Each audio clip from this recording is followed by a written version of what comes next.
One of the main features introduced by MGPicker version 2 is the SVG-based Picker Design Workflow. It allows you to do the whole Picker visual design in professional vector programs like Adobe Illustrator or Inkscape. And then you can import the SVG file into MGPicker program, batch create all the picker buttons from one single SVG image in one go. These buttons created with SVG will have their shapes clipped by the SVG elements, and you will still be able to change the shape by switching to different elements. Each image picker button can allocate multiple images for different states, like hover image, mouse pressed image, selection highlighted image, etc. After the import, any update on the SVG file will reflect automatically in the picker items, and there are also features to do some post-import batch edits. Unlike using Bezier and polygon shapes, using SVG image as shape allows you to bring in complex graphics without slowing down the overall performance. In this video tutorial, I'm going to walk you through the SVG-based Picker Design Workflow. SVG stands for Scalable Vector Graphics, and it is an open standard for vector graphics developed and maintained by W3C organization. There are many editors available in the market that can create, edit, or save out the SVG file, like Adobe Illustrator, Inkscape, CorelDRAW, etc. etc. But because different vector graphic programs save out SVG file in a slightly different way, at the moment we only support the SVG file saved by Adobe Illustrator and Inkscape. So the first part of the whole design process, of course, is drawing your Picker SVG in the graphic program. Here I'm using Inkscape. For one picker, you can choose to use one SVG file which include all the picker elements in that file, or you can just use multiple SVG files. It's up to you. And visually there's not much rules apply, but there were indeed some small technical restriction applies when it comes to using this SVG file in the MGPicker. One thing is try to avoid using like too complex graphics. If the graphic contain too much vertices, like more than 2000, the creep shape won't work. It will just give up and then just use the rectangle as the creep shape. And also you try to avoid some special tools that not working well in SVG, especially in Adobe Illustrator. For example, the gradient mesh tool. When you contain such element in the SVG file, it will become just a bitmap because SVG standard doesn't support such thing. So in the MGPicker, if you zoom in such SVG, you will see like a lot of pixels, and that's not what we want. We want everything is lightweight and then look nice even you zoom in. So that's one thing to keep in mind. Another thing is we don't support text. So if you input text in the SVG file, those texts will be ignored when it comes to the MGPicker. So we just not supporting the text yet. If you want a text element, you can directly create text item in MGPicker. Also, we don't support SVG animation and some complex CSS-based style. And also do not edit SVG file using different graphic programs. Like for example, you create the SVG file in Adobe Illustrator and then use the Inkscape to edit that and save out the SVG file again. That means both standard coexist in the SVG file, and that will confuse MGPicker. After you finish the Picker SVG design, you need to do a lot of cleanups. Mainly like you need to make sure that each element you want to turn it into a picker button, you need to separate the graphics. And also you need to name them. They rely on this element ID to know that, oh, okay, for this button, I only want to draw this element. And there are some rules applies. Like for example, for this one, if you want it to be a selection button, then you can just name it with the base name of the Maya node you want to select using that select button. So without namespace, just the base name. But here I'm using Inkscape. The way we rename it is using the layers and object panel. In Adobe Illustrator, you also just go to the layer panel and then make sure that you double click and then rename them properly. Also remove all the unnecessary elements if that doesn't contribute to MGPicker visually. Even they are hidden, it is still being imported into MGPicker. Okay, so once you prepare your SVG file, you want to bring it into MGPicker. To bring in the SVG file, there's two ways to do it. One way is to go to the image menu and then import SVG as buttons. And this way, the SVG is brought in and then it will import on the scene level. But if you want to import the SVG file into this panel only as its children items, then you can just go to this triangle and then select import SVG as picker buttons. I would prefer to not have any panel. So we remove that panel and then we go to the image and then import SVG as buttons. For example, this one.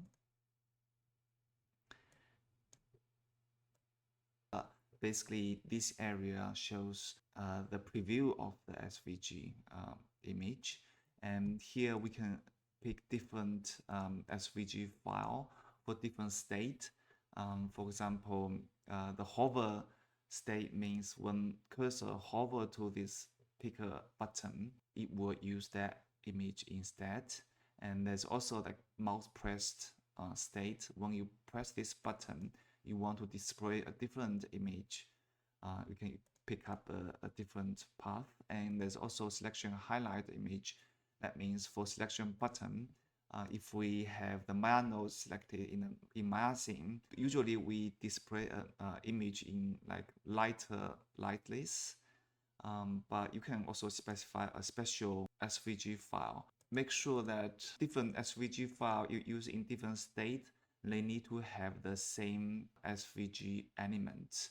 So this ID need to be the same. If either pick another image, SVG image here, or we can just do it later because we have batch edit tool later.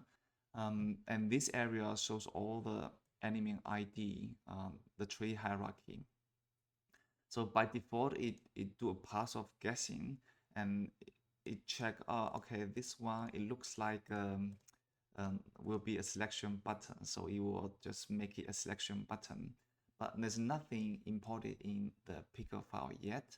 Everything changed here is just for like this import option. So you can select, for example, I want all this gray background graphics to be command button. So we just select all of them.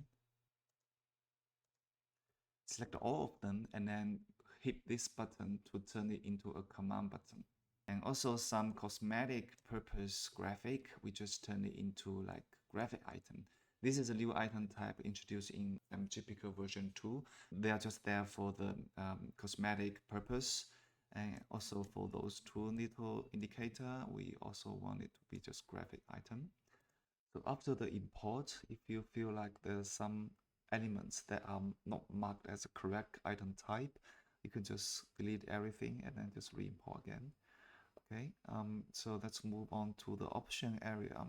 So first, the scene background image, whether or not we want to use this image as the background image of your picker scene. In this case, we want, and we want to use like the BG rec this element as the background image of the picker scene. If we turn it off, and then if we turn this one off, because we don't want to create a picker button for this one, this will be the picker buttons looks like after the import. But when we turn it on, it has the background image. And group import means whether or not we create a group to contain all these newly created picker buttons. And we want to set new group background because we already set the scene background. We don't need to set the group background again. So we turn it off.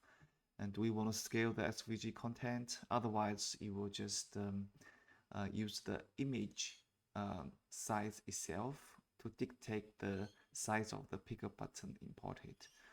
We do want to scale the SVG content. Either we want to fit in the whole picker buttons into a target picker panel, or we want to just, in this case, we actually just use the image size because there's no parent group or panel.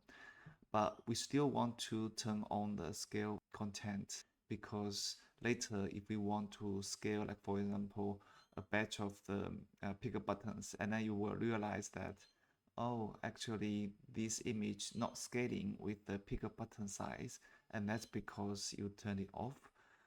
It's easy to fix afterward. You can just grab them and then turn on the scale fit in the image shape in attribute editor. But here we will just want it to be on, and keep content ratio, otherwise it will be scaled unproportionally.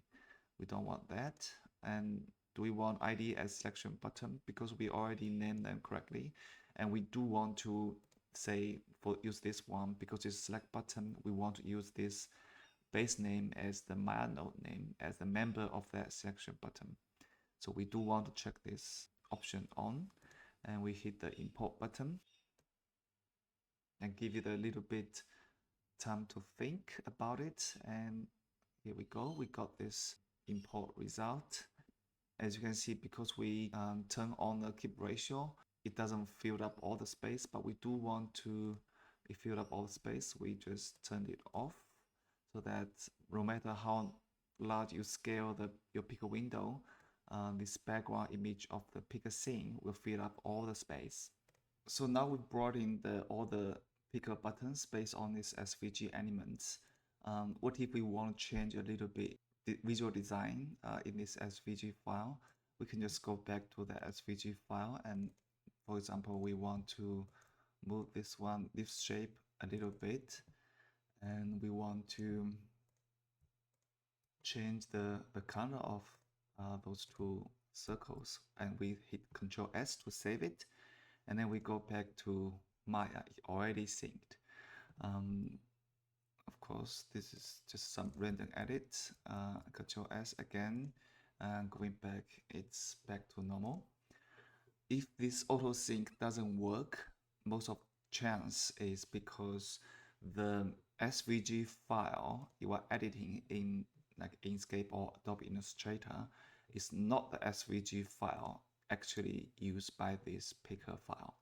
Because whenever we import the SVG from buttons, we actually copy that image into the folder of the current picker folder. So if we go to the browse and then browse current picker directory, we always copy the image from wherever it came from and then place it into this picker folder. So chances are you are still editing the original SVG file instead of this one. But there are also some other rare cases this auto sync doesn't work. For example, this SVG file get edited and saved by multiple vector programs like both Adobe Illustrator and then Inkscape. Then MGPicker is confused. Also, for some time, if it doesn't update automatically, you can just go to the image and then reload all image. Okay, now we've done the import and we got massive picker button here. But what if we want to allocate different image for different state? You can just go to these items and then manually pick image one by one and then set their element ID, or we can just batch edit image path. But first, we need to prepare actual SVG images. So currently, I already prepared such 3 SVG image with very minor edit. And the file name will be, the basic one will be just the demo SVG.svg, and then different state got different suffix, like hover, press, etc. And I only want to do that for like selection button, command button, etc. So we can just select one select button and then one command button and then go to select items of the same type. Of course, we don't want this. And don't want this. With this selected, we go to the image, batch edit image path. So